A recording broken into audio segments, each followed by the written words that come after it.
زندہ آباد۔ ان الانسان لفی خسر، بے شک انسان خسارے میں ہے۔ کیا مالک سارے انسان خسارے میں؟ تو فرماتا نہیں، الا الذین آمنوا، جو ایمان لے آئے وہ خسارے میں، جو ایمان لے آئے وہ خسارے میں نہیں۔ گرامی قدر حضرات، زمانے کی قسم کھائی اور اس سے مراد گزرا ہوا زمانہ لیا جاتا، گزرا ہوا زمانہ لیا جاتا۔ اب گزرے ہوئے زمانے میں کیا سارے لوگ خسارے میں تھے؟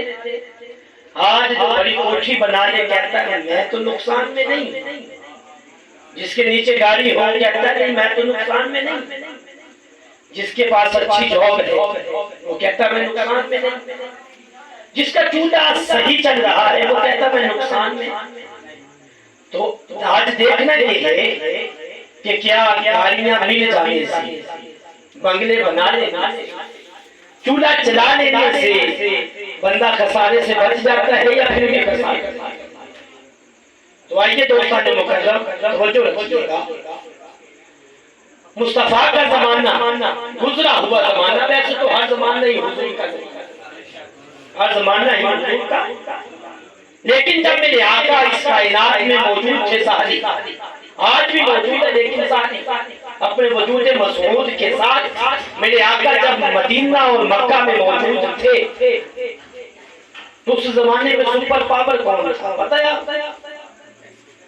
روم اور ایران، یہ سپر پاور ہے، روم اور ایران سپر پاور ہے۔ مجمع میں بیٹھے ہوئے بندے سے میں کہوں کہ مجھے بتاؤ اس وقت جو روم کا بادشاہ تھا، سپر پاور کا بادشاہ، اس کا نام کیا ہے؟ تو کسی کو نہیں پتا۔ اگر بندہ پوچھے کہ ایران کا جو بادشاہ تھا وہ بھی سپر پاور تھا اس دور میں، تو بتاؤ ایران کے بادشاہ کا نام کیا تھا؟ کسی کو نہیں پتا، لیکن تھے وہ سپر پاور، زمانے پہ راج کر رہے تھے، زمانہ ان کے نام سے کامتا تھا۔ اور جیسے آج امریکہ ہو رہی ہے، ٹھیک ہے، اس زمانے میں روم اور ایران کا جنگ کا بچہ، تو کوئی پوچھے کہ ان کے بادشاہوں کا نام کیا تھا؟ کسی کو نہیں پتا، تھے وہ سپر پاور۔ تو یہ بادشاہوں کا حال ہے۔ تو ادھر تصویر کا دوسرا رخ یہ ہے کہ مدینہ طیبہ ہے، اور مدینہ طیبہ میں ایک کچی مسجد ہے، سبحان اللہ۔ مدینہ طیبہ میں ایک کچی مسجد ہے جس کے ستون کھجوروں کی، جس کی چھت کے اوپر ٹائلیں نہیں، کھجور کی چھال ڈالی ہے، کھجور کی۔ ادھر سپر پاور، وہ پورے زمانے پہ راج کرنے والے، اور ادھر مدینہ طیبہ میں کچی مسجد، کچی دیواریں، فرش کچا، چند ایک چٹائیاں اور کھجور کے چھال کی چھت، اور اس کے جو گاجر تھے وہ کھجور کے تنے۔ اس مسجد کے اندر ایک بندہ 5 وقت کی اذان پڑھتا، سبحان اللہ۔ اس مسجد کے اندر 5 وقت ایک بندہ اذان پڑھتا تھا۔ کیا آپ کو پتہ ہے اس کا نام کیا تھا؟ کیا نام تھا اس کا؟ بلال حبشی، حضرت بلال۔ ارے جب سپر پاور کی بات کی تو وہ زمانے پہ گھنٹا بجا تھا ان کے نام کا، کوئی ان کے نام کو آج جانتا نہیں۔ وہ کہتے کہ ہم خسارے میں نہیں، ہم دنیا پہ راج کر رہے ہیں۔ آج جب زمانہ گزرا تو ان کے نام و نشان مٹ گئے، مگر یہ جو بلال ہے یہ مصطفیٰ کا غلام ہے، 5 وقت اذان پڑھنے والا ہے، اس کا نام کس نے باقی رکھا؟ اس کا نام کس نے باقی رکھا؟ ارے پتہ یہ چلا کہ جو وہ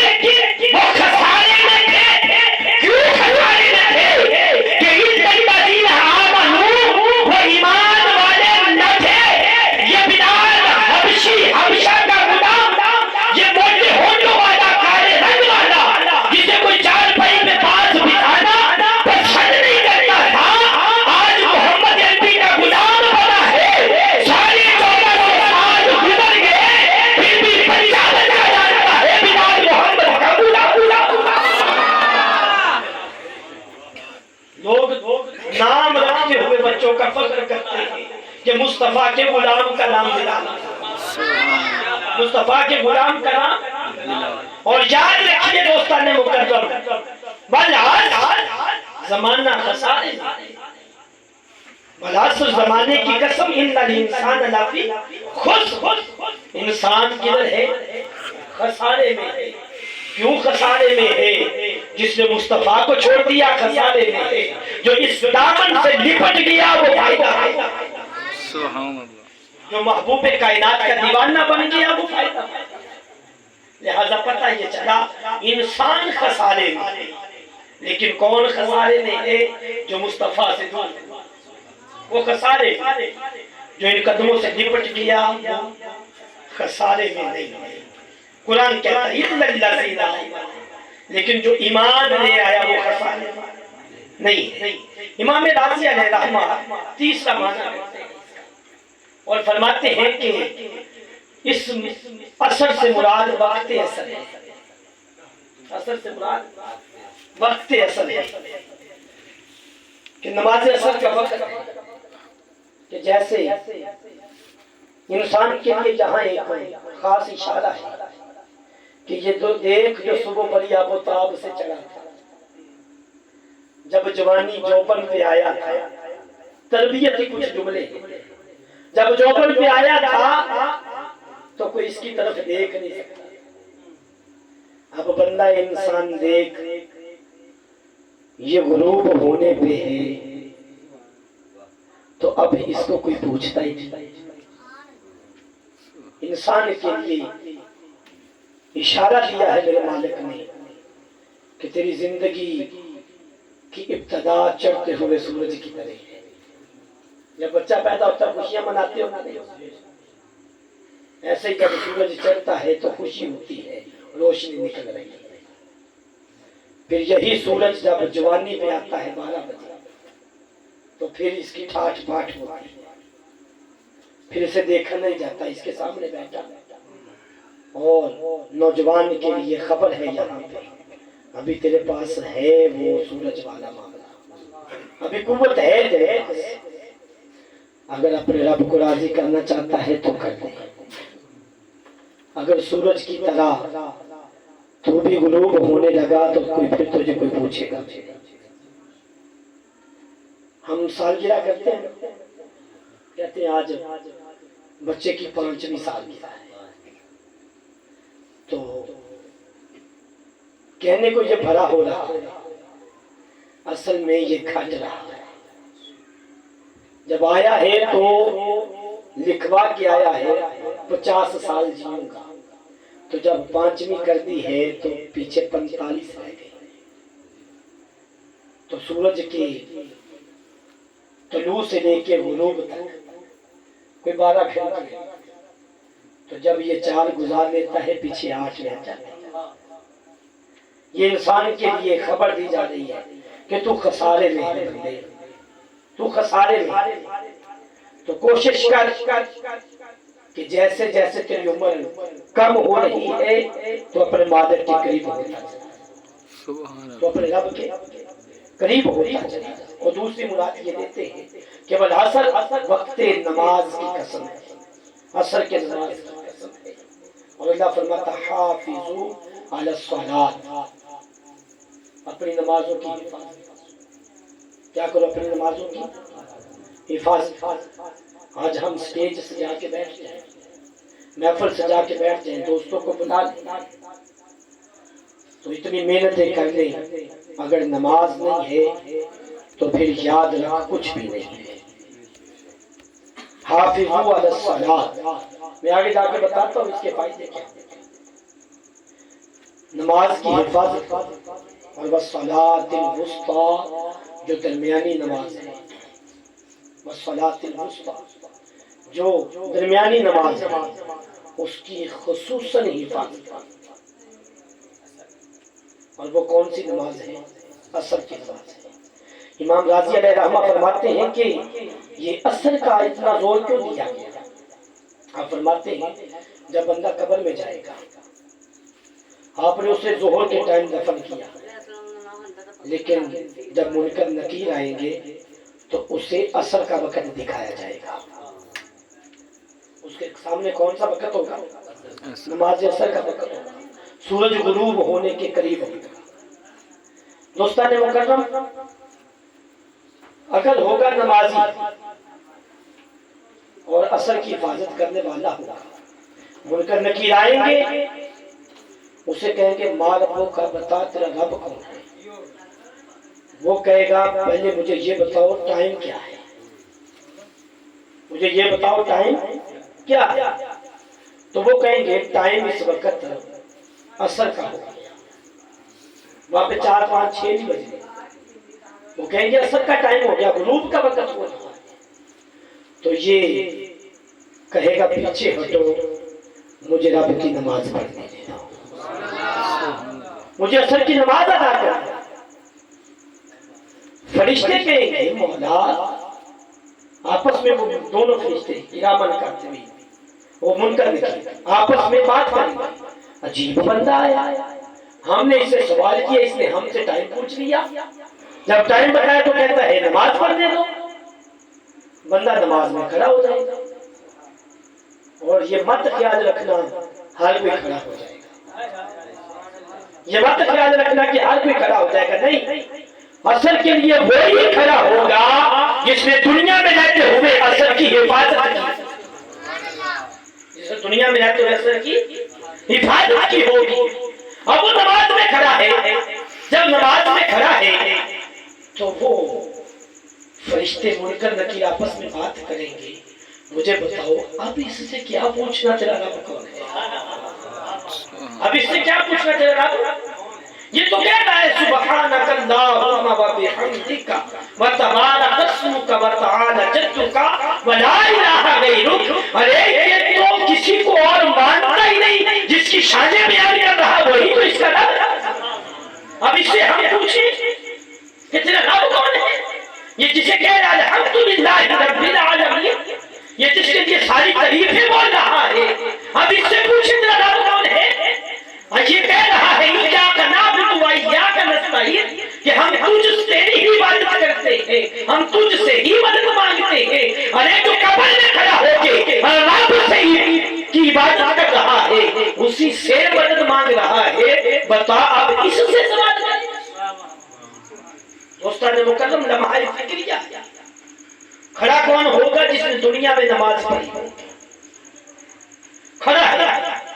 وہ کہیں گے بتاؤ اب اس سے سوال کریں کہ ماں دینوں کا بتا تیرا دین کیا ہے.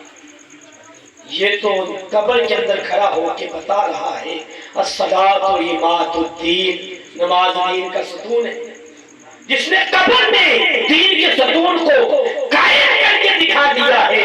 اب بتا اس سے سوال کرے تیرا دین کیا ہے. اتنے میں بندہ نماز پڑھ لے گا، اتنے میں بندہ نماز پڑھ لے گا قبر کے اندر. امام راضی علیہ رحمہ فرماتے ہیں جب وہ نماز پڑھ لے گا تو فرشتے اس کی طرف متوجہ ہو کے کہیں گے پہلے 2 سوالوں کا جواب تیرے عمل نے بتا دیا.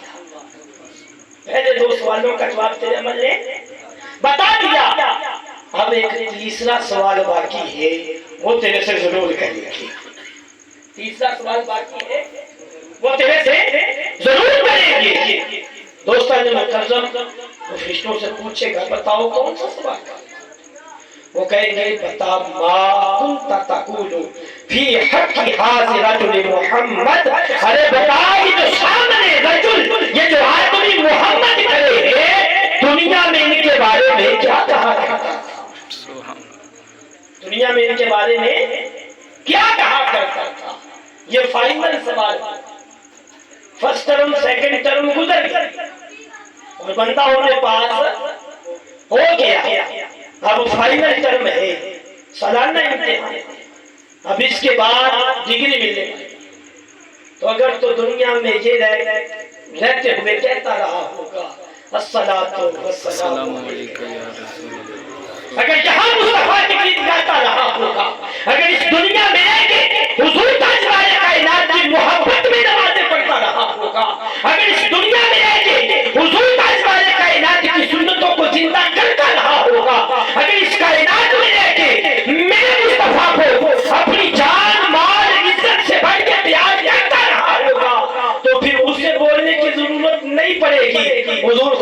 فرما دے کہ مجھے پتا ہے یہ کون ہے، یہ میرے بارے میں کیا کہا۔ لہذا گرامی قدر حضرات، یہ تیسرا معنی امام راضی علیہ والحس ان الانسان لفی، وقت نماز عصر کی قسم ہے انسان خسارے میں ہے۔ کیوں؟ ان الذین آمنوا، ایمان تو نہیں آیا تھا، وَعَمِلُوا الصَّالِحَاتِ، اگر نیک عمل سے دور رہا ہے تو پھر خسارے۔ ایمان لا کے بھی اگر نیک عمل سے دور رہا ہے تو خسارے۔ گرامی قدر حضرات، چوتھا معنی امام راضی علیہ رحمہ آپ فرماتے ہیں اس اصل سے مراد، اس زمانے سے مراد زمانہ مصطفیٰ ہے۔ وہ اس کا مدعا یہ بیان کرتے ہیں کہ اگر عصر کہا ہوتا، صرف عصر کہا ہوتا تو یہ نکرہ ہوتا تو کوئی بھی زمانہ، اگر نکرہ ہوتا تو کوئی بھی زمانہ مراد لیا جا سکتا تھا، لیکن یہ معرفہ ہے، عصر ہے، اور کائنات میں سب سے اعلیٰ ہستی مصطفیٰ کی ذات ہے، اور العصر سب سے اعلیٰ زمانہ محمد مصطفیٰ کا زمانہ ہے۔ اور فرماتے ہیں والعصر سے مراد حضور کا زمانہ، والعصر سے مراد کون سا زمانہ ہے؟ حضور تاجدار کائنات کا زمانہ ہے۔ اور فرمایا جو اس زمانے میں بھی مصطفیٰ سے دور رہا وہ خسارے، اور آج بھی حضور کا زمانہ ہے۔ والعصر زمانے کی قسم، ان الانسان لفی خسر، اور اس سے پہلے سورہ بلد کے اندر اللہ قسم اٹھاتا ہے، لا اقسم بہذا البلد، مصطفیٰ مجھے مکہ شہر کی قسم، کیوں؟ وانت حل بہذا البلد، اس لیے نہیں کہ یہاں کعبہ قبلہ ہے، بلکہ اس لیے کہ یہاں آمنہ کا گھر موجود ہے، اس شہر میں تو رہتا ہے، یہ تیرا اس شہر میں تیرا مسکن ہے، تو اس شہر میں مقیم ہے، اس لیے میں اس شہر کی قسم اٹھاتا ہوں۔ گرامی قدر حضرات، حضور کے زمانے کی قسم، حضور کے زمان کی قسم، حضور کے مکان کی قسم، یہ رب قسمیں اٹھاتا ہے۔ لہذا بحث شروع ہوئی ہے آج کہ مکہ افضل ہے یا مدینہ افضل ہے، مکہ افضل ہے یا مدینہ افضل ہے۔ تو بات کو اختصار کے ساتھ بیان کروں تو حضرت شاہ ولی اللہ محدث دہلوی رحمۃ اللہ علیہ آپ فرماتے ہیں چھوڑو اس جملے کو، جب تک حضور مکے میں تھے تو مکہ افضل تھا، جب تک حضور مکے میں تھے تو مکہ افضل تھا، جب حضور مدینے آ گئے تو مدینہ افضل، جب حضور مدینے آ گئے تو کیونکہ ساری عظمتیں، ساری شانیں جس چیز کو ملنی ہے وہ در مصطفیٰ سے، جب تک حضور مکے میں تھے تو مکہ افضل، اور جب حضور مدینے آ گئے مدینہ افضل۔ حضرت شاہ ولی اللہ محدث دہلوی رحمۃ اللہ سے ہی غالباً کسی نے سوال کیا تھا کہ بتائیں اگر مدینہ کائنات میں سب سے افضل ہے، توجہ رکھیے گا، اگر مدینہ کائنات میں سب سے افضل ہے تو پھر ہم جنت کیوں مانگتے ہیں؟ پھر ہم جنت، ہمیں پھر مدینہ مانگنا چاہیے نا۔ ہمارے کوئی اعضاء کار دنیا سے چلے جاتے ہیں تو دعا میں کیا کہتے ہیں؟ قرآن خوانی کل خوانی کرنے کے بعد دعا میں سب کچھ مانگتے ہوئے آخر میں کہتے ہیں یا اللہ اسے جنت الفردوس میں اعلیٰ مقام عطا، یا اللہ اسے جنت دے، یہ دعا کرتے ہیں۔ تو دوستان مکرم سوال کیا گیا اگر مدینہ افضل ہے تو پھر جنت کیوں مانگتے ہیں؟ اور ان درویشوں کا جو جواب تھا وہ دل وہ لینے والا ہے، وہ کہتے ہیں اب حضور مدینے میں ہے تو مدینہ افضل ہے، اب حضور مدینے میں ہے تو جب ہم جنت میں جائیں گے، حضور جنت میں ہوں گے تو جنت افضل ہو جائے گی، جب ہم جنت میں جائیں گے تو حضور جنت میں جائیں گے تو جنت افضل ہو جائے گی۔ تو جب تک حضور جنت میں نہیں جاتے تو جنت سے بھی مدینہ، جنت سے بھی مدینہ افضل ہے۔ لہذا مثال سے میں بات کو سمجھا کے آگے نکلنا چاہتا ہوں کہ کائنات کی ہر نسبت جو مصطفیٰ سے ہو کے وہ افضل ہو کے وہ اعلیٰ وہ بالا ہو گئی ہے، وہ سمجھ سے بالا کر، وہ سمجھ میں آنے والی نہیں۔ گرامی قدر حضرات، مسجد میں نماز پڑھا، جب مسجد میں نماز پڑھتے ہیں تو مجھے بتائیں سب سے زیادہ ثواب کس صف میں ہوتا ہے؟ پہلی صف۔ اور وہ صف کون سی صف ہوتی ہے؟ جو امام کے مصلی کے ساتھ متصل ہوتی ہے، ٹھیک؟ تو اگر وہی پہلی صف اٹھا کے مسجد کے حال سے مسجد کے ذہن میں تو کیا افضل صف وہی رہی یا اب ذہن والی پہلی صف؟ کون سی افضل ہوئی؟ کیوں ذہن والی افضل ہوئی؟ کیا وہ مصلی ذہن میں آ گیا اور یہ پہلی صف محراب کے ساتھ والی پہلی صف نہیں ہے؟ اور پہلی صف کون سی بن گئی ہے؟ ذہن۔ کیوں کہ امام کا مصلی ہے۔ مجھے بتائیں جس کا مصلی آگے پیچھے ہو جائے، جس کا مصلی آگے پیچھے ہو جائے تو پھر صفوں کی عظمتیں بڑھ جاتی ہیں۔ جب وہ محمد مکے سے مدینے جائے تو پھر کیوں نہیں، پھر شادی کیوں نہیں بڑھتی؟ اور پھر یاد رکھیے کہ جو کائنات کے اندر مصطفیٰ سے دور رہا وہ خسارے میں ہے، جو حضور کے دامن سے لپٹ گیا وہ فائدے میں۔ لہذا کائنات میں اگر خسارے سے بندہ بچنا چاہتا ہے تو اسے فقط حضور تاجدار کائنات کے دامن سے، اسے آقا کریم صلی اللہ علیہ وسلم کی معرفت میں آنا پڑے گا، حضور کی چوکھٹ میں آنا پڑے گا، میرے آقا کا غلام بننا پڑے گا۔ اگر غلام مصطفیٰ نہیں ہے، اگر حضور کا نوکر نہیں ہے، اگر میرے آقا کے قدموں سے لپٹا نہیں ہے تو پھر جتنا بھی بڑا تھا بڑا نہیں رہا، خسارے میں ہے۔ اور جو لپٹ گیا وہ چاہے حبشہ کا غلام تھا، وہ کعبے کی چھت پہ کھڑا ہے۔ اور پھر وہ کیسا منظر ہوگا کہ جب وہ مکے کے کافر جو مسلمانوں کو کعبے کے قریب نہیں آنے دیتے، فتح مکہ کے موقع پر آج وہ دور کھڑے تھے اور ادھر مصطفیٰ کا غلام کعبے کی چھت پہ اور بتا رہا تھا لوگوں اگر عزت دیکھنا چاہتے ہو کہ عزت کس کی ہوگی، کسی اور کی عزت نہیں ہے۔ اگر عزت ہے تو کائنات میں محمد کے غلام، اگر عزت ہے تو رسول اللہ کے نوکر کی عزت ہے۔ چاہے بندہ کتنی بڑی پگڑی باندھ کے پھر رہا، چاہے وہ کتنے اونچے قد کاٹ والا ہو، چاہے وہ کتنے بڑے بنگلے میں رہنے والا ہو، چاہے وہ کتنے اونچے شملے والا ہو، ارے یہ اونچے شملے، یہ بڑی پگڑیاں، یہ بڑے بنگلے، یہ بڑی گاڑیاں، یہ بڑی جائیدادیں، یہ عزت کا معیار نہیں ہے۔ اگر عزت کا معیار دیکھنا ہے تو پھر لاہور کی سرزمین کو دیکھ کہ تنگالی حجویری 100 سال کے بعد آج بھی مر کر ٹھاٹھے مار رہا ہے، اور بڑی بڑی عزتوں والے، بڑی بڑی پگڑیوں والے، بڑی بڑی گاڑیوں والے، بڑی بڑی بجاروں والے، بڑی بڑی گاڑیوں والے وہاں آ کے دامن پھیلا کے کھڑے ہیں اور بتا رہے ہیں ہم تو عزت والے ہیں۔ اگر عزت ہے تو اس صاحب مزار کی جس نے ہمیں یہاں بٹایا۔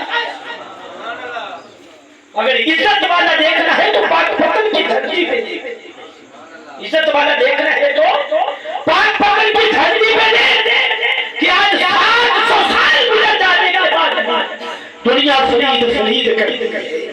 اگر عزت والا دیکھنا ہے تو پھر میرے علی کو گولنے کی سرزمین کو دیکھ، اس گولنے کی سرزمین بول بول کے کہہ رہی ہے اس گولنے کو کوئی جانتا نہ تھا۔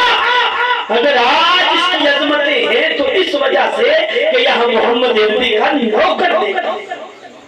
ان الانسان لفی خسر، ارے انسان خسارے میں ہے، لیکن وہ خسارے میں ہے جو مصطفیٰ سے دور ہوا، جو ان سے نپٹ گیا، وہ خسارے میں نہیں، وہ فائدے میں۔ لہذا آج کے میلاد کا پیغام یہی ہے کہ اگر بچنا چاہتے ہو، اگر چاہتے ہو تو اللہ خسارے سے بچ جائے، اگر چاہتے ہو کہ اس دنیا میں بھی فائدہ ملے، آخرت میں بھی فائدہ ملے، تو پھر کسی اور در پہ نہ جاؤ، حضور تاجدار کائنات کے نوکر پھر آؤ رسول اللہ کی سیرت، رسول اللہ کی چاہت، رسول اللہ کی عظمت کو نعرہ تکبیر، نعرہ رسالت، یا رسول اللہ، جشن میلاد مصطفیٰ زندہ باد۔ تو دوستان مقدم اگر عزتیں چاہتے تو عزت کا معیار میرے حضور نوشہ گنج بخش نے بتایا ہے، حضور نوشہ گنج بخش نے بتایا ہے کہ عزت کا معیار کیا ہے۔ میں بات کو ختم کرنے والا تھا، بس یہ 5 منٹ حضور نوشہ بخش فرمائش کی عزت کا معیار حضور نوشہ بخش نے بتایا ہے۔ آج 350 سال سے زیادہ زمانہ آج بھی دنیا نوشہ کر رہی ہے، دنیا نوشہ کر رہی ہے، اور بتایا جا رہا ہے زمانہ خسارے میں ہے، لوگ خسارے میں ہیں، اگر کوئی خسارے سے بچا ہے تو اسے نوشہ کر کہتے ہیں، اور جو پھر خسارے سے بچ جاتا ہے پھر وہ خود ہی نہیں بچتا، کئی اور کو بھی بچا جاتا ہے، کئی اوروں کو بھی بچا جاتا ہے، کیونکہ وہ خود بچے۔ اب یہ ایسے ہیں کہ یہ صرف روشن ہوتے نہیں، یہ روشن کرنے والے بھی ہیں، یہ روشن کرنے والے بھی ہیں۔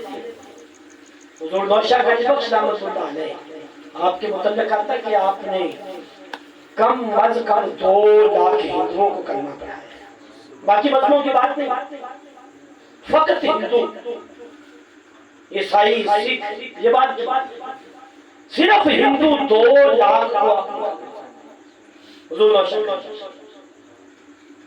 اور پھر ایویں نہیں کہ منتاں درد کرتے ہیں، ایک صاحب ہے نا وہ بڑیاں بحث بوس کر کے پھر مسلمان نہیں، بس ایک نظر ڈالتے بابا سیالکوٹ ہے کون ایک دن حضور نوشہ پاک وہاں گئے، عصر کی نماز کا وقت تھا، بات اصل کیوں نہیں، عصر کی نماز کا وقت تھا، تو آپ نے عصر کی نماز ادا کی، تو آپ نے نہ یوں نظر گھرائی، ادھر دیکھتے ہیں ادھر دیکھتے ہیں ادھر دیکھتے ہیں، ایک بندہ بھاگ کے آیا، ہندو تھا، کہتا آپ کوئی بلند رتبہ بزرگ لگتے ہیں، ڈھونڈ کیا دے؟ آپ نے فرمایا دوست ہم نے پڑھنی ہے نماز، اور کوئی بندہ مسلمان دیکھ رہا ہوں جو مجھے وضو کروا دے، کوئی بندہ مسلمان دیکھ رہا ہوں جو مجھے وضو کروا دے، نلکا سامنے مجھے بھی وضو کر سکتا ہے، تو وہ کہتا جی یہاں پہ نا 2 گھر ہیں مسلمانوں کی، باقی ساری بستی ہندوؤں کی ہے۔ میرے نوشہ پیر نے دل میں کہا بس یہی تو میں چاہتا تھا۔ دوستان مکرم حضور نوشہ پاک رحمۃ اللہ علیہ آپ نے اسے فرمایا جاؤ ان 2 گھروں مسلمانوں میں سے پتہ کر کیا کوئی بندہ موجود ہے گھر میں، اسے بلا کے لا، وہ میرے ساتھ مجھے وضو بھی کروائے اور خود بھی کرے اور میں باجماعت نماز ادا کروں۔ وہ کیا ہندو جا کر دروازہ کھٹکھٹایا، اندر سے آواز آئی کون؟ اس نے بتایا کوئی بزرگ آیا، آپ کے گھر میں کوئی مرد ہے اسے بھیجو، اس نے وضو کرنا ہے اور باجماعت نماز ادا کرنا ہے۔ آواز آئی نہیں، گھر میں کوئی مرد نہیں ہے، واپس آیا، آ کے کہتا ہے کہ حضور بندہ ان کے گھر میں کوئی موجود نہیں تھا، تو میں نلکا چلاتا ہوں آپ وضو کریں۔ حضور نوشہ پاک نے فرمایا بات صرف وضو تک ہوتی تو میں خود ہی کر لیتا، میں نے تو جماعت کے ساتھ نماز پڑھنی تو اس کے لیے دوسرے مسلمانوں کا ہونا ضروری ہے، تو کہتا چلے میں آپ کو وضو کرواتا ہوں، اتنی دیر میں کوئی مسلمان آ ہی جائے۔ حضور نوشہ پاک نے فرمایا چلا اب وہ لڑکا چلا رہے، حضور نوشہ پاک وضو کر رہے، جب آپ وضو فرما رہے تھے وضو کے دوران وہ ہندو کا ہندو بن جاتا رہا. ادھر وضو فرما رہے تھے، ادھر تقدیر بدل رہی تھی. وہ چہرے پہ نظر ڈالتا ہے تو کہتا ہے یہ خسارے والا نہیں، یہ تو خسارے سے نکالنے والا ہے. گرامی قدر حضرات، حضور بادشاہ بخش رحمت اللہ علیہ آپ نے پاؤں دھوئے، مکمل ہوا وضو. جب وضو مکمل ہوا تو پھر کہتے ہیں بیلیا کوئی ابھی مسلمان آیا نہیں، کوئی ابھی مسلمان آیا نہیں، اپنے نماز پڑھنی ہے. ہاتھ باندھ کے کہتا حضور اس مسلمان کو چھوڑے آپ مجھے مسلمان کہتے، اس مسلمان کو چھوڑے آپ مجھے مسلمان کہتے. گرامی قدر حضرات، آپ نے فرمایا تو کیا کہہ رہا ہے؟ کہتا حضور بس آپ مجھے مسلمان کرے. فرمایا جا گھر سے پھر کپڑے بدل کے، وہ کپڑے بدل کے آیا. اب وہ وضو کر رہا ہے، اللہ کا ولی نلکا گر رہا ہے. وضو کرتے کرتے اس نے کلمہ پڑھا. جب کلمہ پڑھا تو میرے نوشہ پاک نے فرمایا یار افضلیت یہ ہوتی ہے کہ دو نمازی ہوں تو میں امام بنوں. اس نے کہا اچھا اب تھوڑی دیر ٹھہرے، میں گھر جاتا ہوں. میرا کہ بھائی گھر میں ہے تو میں اسے پوچھتا ہوں اگر وہ مسلمان ہونا چاہے. گھر گیا جا کے کہتا بیلیا میں ہندو مذہب چھوڑ دیتا، میں بن گیا ہوں محمد عربی کا نوکر. تو اگر تیرا دل چاہے تو میرے پیچھے آ جا. وہ بھائی چلا، ساتھ کے گھر والوں نے دیکھا، پوچھا کدھر جا رہے؟ اس نے کہا میں مسلمان ہو گیا ہوں، یہ ہونے جا رہے ہیں. وہ مزے دار کہتا مجھے بھی ساتھ لیجیے. وہ چل رہے تھے، 3 ہوئے، چوتھے نے دیکھا کدھر جا رہے ہو؟ کہتا میں ہو گیا ہوں کہ دونوں مسلمان ہونے جا رہے ہیں. اس نے کہا میں بھی چلتا ہوں. کیوں؟ وہاں خسارے سے بچانے والا آیا ہوا ہے، خسارے سے بچانے والا آیا ہوا ہے. گرامی قدر حضرات، قصہ مختصر حضور نوشہ گنج بخش رحمت اللہ علیہ مغرب ہونے سے پہلے سورج غروب ہونے سے قبل وہ ساری کی ساری بستی، جتنی بستی تھی ساری بستی کو کلمہ پڑھا کے عصر کی نماز عصر کی نماز باجماعت ادا فرمائی. آج وہ پورے کا پورا گاؤں جو ہے وہ میرے نوشہ کا مرنگ ہے، معید ہے. حضور نوشہ ہوتی ہے وہاں پہ. دوستوں نے مقدم پتہ یہ چلا والعصر زمانے کی قسم ان الانسان لفی خسر، انسان خسارے میں ہے. ان الذین آمنوا جو ایمان لے آیا وعملوا الصالحات، اس نے نیک عمل کیے، وتواصوا بالحق اور حق کے ساتھ ڈٹ گیا، وتواصوا بالصبر جس نے صبر کا دامن نہیں چھوڑا وہ خسارے میں نہیں، باقی خسارے میں. اور جو پکا ہو کے نوشہ گنج بخش کی طرح ڈٹ گیا، جو پکا ہو کے نوشہ گنج بخش کی طرح ڈٹ گیا، پھر وہ خسارے میں نہیں، وہ خسارے سے نکالنے والوں میں، وہ خسارے میں نکالنے والوں میں سے ہو جاتا ہے. گرامی قدر حضرات، آپ کا نام تھا حاجی محمد. آخری بات ہے یہ، حاجی محمد آپ کا نام تھا.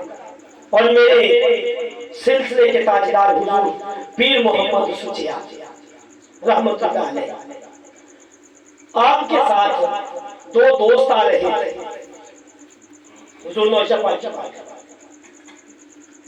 تو وہ راستے میں نا حضور سچیات رحمت اللہ علیہ سے کہتے ہیں سچیات تیرے پیر کا نام ہے حاجی محمد، تو بتا وہ کسی کو حج بھی کرواتا ہے یا نام ہی حاجی محمد؟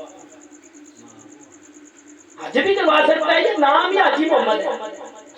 حضور پیر سچیات رحمت اللہ علیہ آپ وہ درویش تھے کہ جنہوں نے کبھی پیر کی طرف آنکھ اٹھا کے نہیں دیکھا، ادب میں رہتے ہیں. تو آپ نے کہا بھائی خاموشی اختیار رکھی، کوئی لفظ نہیں، چپ رہی. وہ پھر راستے میں کہتے ہیں بتا، کہتا ہے تیرے پیر کا نام حاجی محمد ہے، وہ حج بھی کروا لیتا ہے. آپ پھر خاموشی، وہ سارے راستے ایک ہی بات کرتے ادھر پہنچے حضور نوشا پاک کی بارگاہ میں تو والعصر زمانے کی قسم پھر ٹائم اثر کا تھا اور میرے نوشا پاک کا فرمان ہے اثر اور عشاء کی جو غیر موقدہ سنتیں ہیں انہیں نشائی ملانگ نہ چھوڑ اسے نشائی ملانگ نہ چھوڑ اثر اور عشاء کی غیر موقدہ سنتیں اور یہ یاد رکھیے حضور نوشا پاک ایک پورے شریعت کے پابند صوفی انسان آپ قوالی کو سنتے تھے سما سنتے تھے تو میاں شیر محمد بعد میں ہوئے حضور نوشا پاک تو میاں شیر محمد رحمۃ اللہ شرک پوری آپ نے حضرات حضور نوشا کا نقش کو پڑھا تو جب پڑھتے ہیں تو جب انہوں نے پڑھا نا کہ آپ سما سنتے تھے تو نقش بندیوں کے قریب سما حرام ہے مجھے قریب سما حرام تو وہ کہتے ہیں اگر نوشا گنج وقت سما سنتے تھے اگر نوشا گنج وقت سما سنتے تھے تو پھر اس سما کے اندر ایک بہت بڑی حقیقت ہے یہ میاں شیر محمد شریف کوئی رحمت اللہ آپ کا قول ہے حضور نوشا یعنی وہ بتاتے اتنا بڑا صوفی اتنا بڑا صوفی کہ وہ سما سنتا ہے مطلب اگر وہ سما سنتے ہیں تو پھر سما خیر خالی نہیں بلکہ یہ خیر والی یہ خیر والی اس لیے حضور نوشا پاک کی خصوصیت بات وہ کوئی عام اس کے ملنگوں کے اتنا ملنگ نہیں کہ نماز پڑھی ہے یا نہیں پڑھی آپ فرماتے ہیں جو بے شرع پیر ہے سو اسے پیر نہ کہیے جو بے شرع پیر ہے اسے پیر نہ کہیے بے شرع پیر دے کول ایک پلک نہ پئی ایک پلک تو مراد ایک پل نہیں بے شرع دے کول نہ پئی یہ حضور نوشا پاک اور پھر 5 نمازوں کے متعلق کہ 5 رکن اسلام تے 5 ہی فرض حضور نوشا پاک کا یہ کلام ہے پنجابی آپ نے فارسی میں بھی لکھا ہندی میں بھی آپ شیخ الاسلام حضور نوشا گنج میں شیخ الاسلام ہوئے اور بعضوں نے لکھا حضرت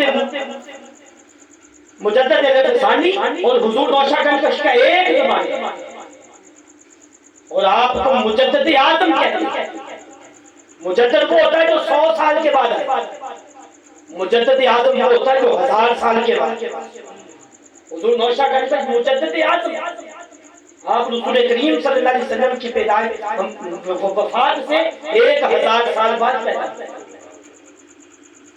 اور حضور مولا کائنات کی بشارت حضور تاجدار کائنات کی بشارت میرے آقا کریم تاجدار کائنات نے کمبل تحفے میں دیا حضور نوشا پاک کمبل آپ کا ایک لقب ہے بھولے والا بعض لوگ سمجھتے ہیں کہ یہ بھولے والا یہ کہتے نہیں ہندی میں کمبل کو بھولا کہتے ہیں بھولے والا ہندی میں تو بھولے والا آپ کا ایک لقب ہے اور وہ جو کمبل تھا وہ حضور اوڑا اس کمبل کو مولا کائنات کو امانت کے طور پہ اور میرے آقا نے فرمایا حضور مولا کائنات آپ نے اسے بھی لپیٹنا نہیں ہوگا یہ امانت ہے جو 1000 سال کے بعد یہ امانت ہے جو 1000 سال کے بعد آئے گا اور یہ نوشا گنج اتنا بڑا موضوع ہے بندہ کئی گھنٹے بھی پڑھ پڑے ختم نہیں ہونے والا ایک مجدد کی شان ایک مجدد کی شان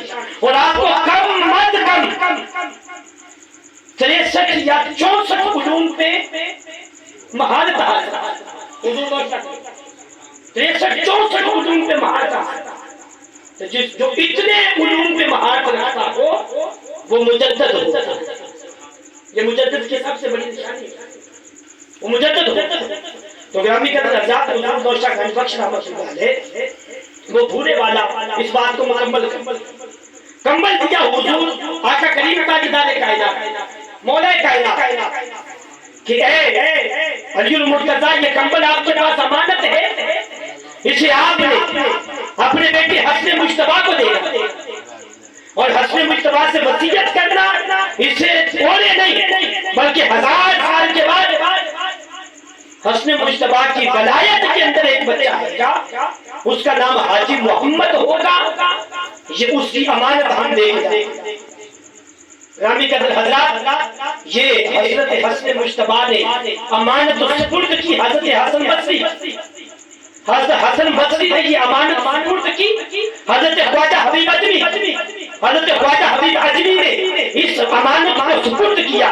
حضرت معروف برخی انہوں نے حضرت سری سکتی انہوں نے حضرت جنید بغدادی انہوں نے حضرت ابوبکر شبلی انہوں نے ابو الفضل عبدالوہاب تمیمی انہوں نے حضرت ابو الفضل طوسی انہوں نے ابو الحسن علی حنکاری انہوں نے حضرت ابو سعید مخزومی مبارک رحمۃ اللہ علیہ انہوں نے حضور غوث اعظم محبوب سبحانی قطب ربانی قندیل نورانی سیدنا محی الدین عبد القادر جیلانی الحسنی والحسین اس کمبل کو اور جو سپورٹ کرتا رہا وہ نوشہ گنج بخش کا ساتھ ذکر بھی کر وہ ساتھ میں کہتا رہا اسے اوڑنا نہیں ہے یہ حاجی محمد کی امانت مصطفیٰ سے حضور غوث الاعظم اس کمبل کو ایک صندوق کے اندر بند کر کے رکھا ہوا جب بند کر کے رکھا ہوا تھا کبھی کبھار اس کو نکال کے اس کو چومتے آنکھوں میں لگاتے ساتھ میں رکھتے ادب کرتے پھر واپس رکھتے. جب واپس رکھ دیتے تو دوستان مکرم ایک دن آپ کے صاحبزادے سید عبد الوہاب شاہ گیلانی رحمۃ اللہ علیہ آپ نے دیکھا کہ حضور غوث اعظم اس کمبل کو ادب سے چوم رہی آنکھوں سے لگا رہی ہیں سر پہ رکھتے. آپ نے واپس رکھ دیا پوچھنے کی جرأت نہ ہوئی.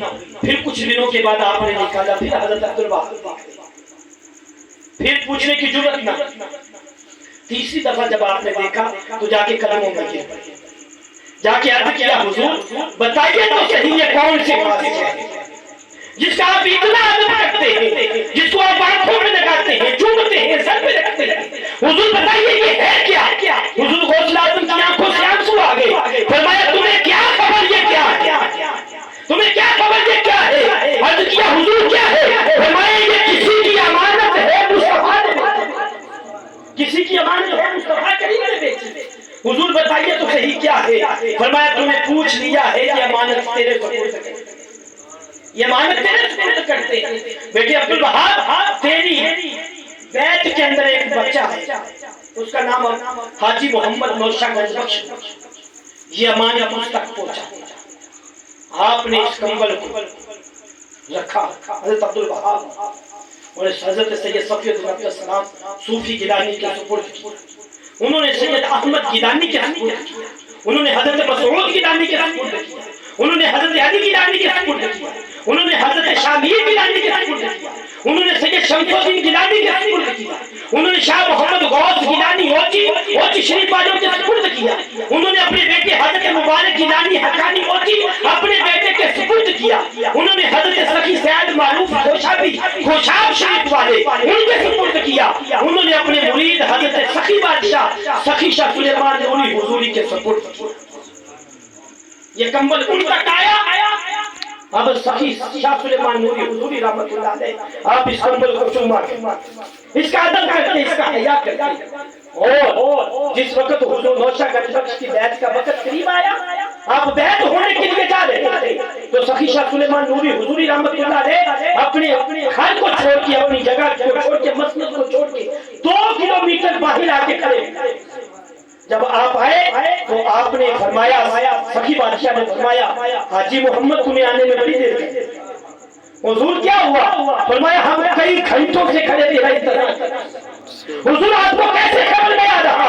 فرمایا ہمیں تب خبر تھی جب تم ماں کے صحن کے اندر بازو اور گھٹنوں کے بل چلا کرتا تھا ہم تب جانتے تھے ہمارا.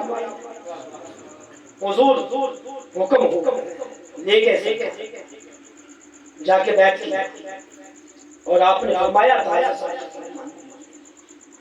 کہ حاجی محمد مرشد میں تیرا ہوں رتبے تیرے میرے سے بلند ہے. مرشد میں تیرا ہوں رتبے تیرے میرے سے بلند ہے. حاجی محمد میں نے تجھے بیعت کر دیا اب اپنی امانت لے لی. گرامی قدر حضرات آپ نے وہ کمبل نکالا کمبل نکال کے حضور نوشہ گنج بخش رحمۃ اللہ علیہ آپ کے اوپر اوڑا ہوا، آپ نیچے تھے۔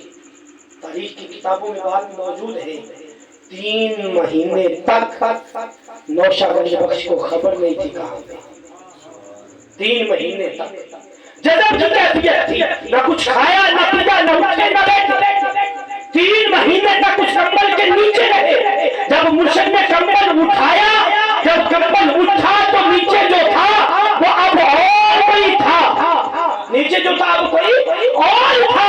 ارے جو مصطفیٰ سے لے کے سکینہ عائشہ تک جتنے ولیوں کی ولایت تھی وہ اس کمبل کے اندر تھی، اور پھر سب سے بڑھ کے نبوت کا فیض جو تھا اس کمبل کے اندر، سبحان اللہ، اس کمبل کے اندر نبوت کا فیض۔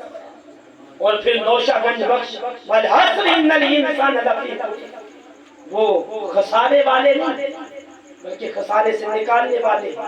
شاہ دولہ گجراتی آپ کی بارگاہ میں جائے، جا کے ہاتھ باندھے، حاجی محمد بس کر جا، ولایت اتنی سستی کر چلی، ولایت اتنی سستی کر دی۔ پوچھا کیسے؟ کہتا جو سامنے آتا اسے ولی کر دیتا، جو سامنے آتا ولی کر دیتا ہے۔ فرمایا رکو تھوڑی دیر، ہم تمہیں سمجھا کے دیکھیں کہ ہم ولی کیسے بناتے ہیں۔ مغرب کا ٹائم ہوا، چراغ روشن کرنے کا ٹائم ہوا، حضور حاجی نوشہ گنج بخش رحمۃ اللہ علیہ نے ایک چراغ کو روشن کیا، روشن کرنے کے بعد فرمایا اب یہ باقی چراغ ہے اسی چراغ سے آپ روشن کرو۔ شاہ دولہ گجراتی سے فرمایا باقی چراغ اس چراغ سے روشن کرو۔ شاہ دولہ گجراتی نے سارے چراغ روشن کیے، اس چراغ سے جسے نوشہ گنج بخش نے جلایا روشن کیا، تو سارے چراغ روشن ہو گئے، بیٹھ گئے۔ کہتے اب بتا، حضور نوشہ پاک نے فرمایا جو میں نے روشن کیا تھا، جو تو نے روشن کیے ہوئے اس سے روشن کے نہیں؟ کہتے ہوئے۔ تو فرمایا جو میں نے روشن کیا اس کی روشنی میں کوئی کمی ہے؟ جو میں نے روشن کیا اس کی روشنی میں کوئی کمی آئی؟ کہنے لگے نہیں۔ تو فرمایا میں جتنوں کو بھی روشن کر دوں میری ولایت میں کمی نہیں آئی۔ اللہ اکبر، یا رسول اللہ، یا علی، یا رسول اللہ، یا رسول اللہ، یا رسول اللہ، یا رسول اللہ، یا رسول اللہ۔ تو دوستان مکرم، آپ کا نام تھا حاجی محمد، سچیال پاک سے کیا کہتے جا رہے تھے؟ حاجی محمد ہے، حاضری کروا سکتا ہے یا نہیں؟ جب پہنچے تو عصر کا وقت تھا، عصر کا ٹائم تھا۔ آپ نے کہا سچیال اذان پڑھو، پاک سچیال نے اذان پڑھا، سنتیں ادا کی، سچیال تکبیر کہی، پاک سچیال نے تکبیر کہی، تکبیر تحریمہ کے لیے ہاتھ اٹھائے، اللہ اکبر، ہاتھ اٹھتے ہی گئے۔ وہ جو پیچھے دو کہہ رہے تھے نا حاجی ہے کہ حج بھی کروا لیتا ہے، اب تکبیر تحریمہ کے لیے انہوں نے ہاتھ اٹھایا، اللہ اکبر۔ وہ کہتے ہیں اللہ کی عزت کی قسم پوری اکبر کے رے پہ پہنچے تھے، دیواریں ہٹ گئی، ہم کعبے پہ پہنچے، دیواریں ہٹ گئی، ہم کعبے میں پہنچ گئے تھے۔ وہ کہتے ہیں ہم نے پوری 4 رکعتیں کعبہ اللہ کے سامنے ادا کی، حضور نوشہ گنج بخش کی اقتداء میں ہم نے کعبہ اللہ میں عصر کی نماز پڑھی، جب سلام پھیرا تو کعبہ غائب تھا، ہم قدموں میں گرے، حضور سچیال کے بعد وہاں کی تھی، یہاں ایک اذان ہوئی، سنتیں پڑھی، جماعت ہو گئی۔ آپ کو کیسے خبر ہم یہ کہہ رہے ہیں؟ آپ نے بتایا جانتے نہیں ہو میں نائب غوث اعظم ہوں، میں نائب غوث اعظم ہوں۔ یہ کائنات غوث کی ہتھیلی پہ یوں ہے کہ جیسے رائی کا دانہ، یہ میرے غوث کا کہ کائنات میری ہتھیلی پہ یوں ہے جیسے رائی کا دانہ۔ تو فرمایا میں نائب ہوں، میں نائب ہوں، امام نہ ہو تو جماعت کون کرواتا ہے؟ نائب۔ تو فرمایا میں نائب غوث اعظم ہوں، جیسے غوث ہتھیلی پہ کائنات کو دیکھتے تھے میں بھی دیکھا گیا، سنا بھی کرتا۔ لہذا میں نے پہلے کہا یہ نوشہ گنج بخش کوئی چھوٹا موٹا بیان کرنے جائے تو کئی گھنٹے چاہیے، لیکن جتنا کیا جو بات ہوئی اگر کسی کا مقدر چمکے حضور نوشہ پاک کا فیض ملے تو وہ دے لے. اللہ اس فیضان کو، اس گھر کو حضور نوشہ پاک کے فیضان سے روشن فرما. علی جائے.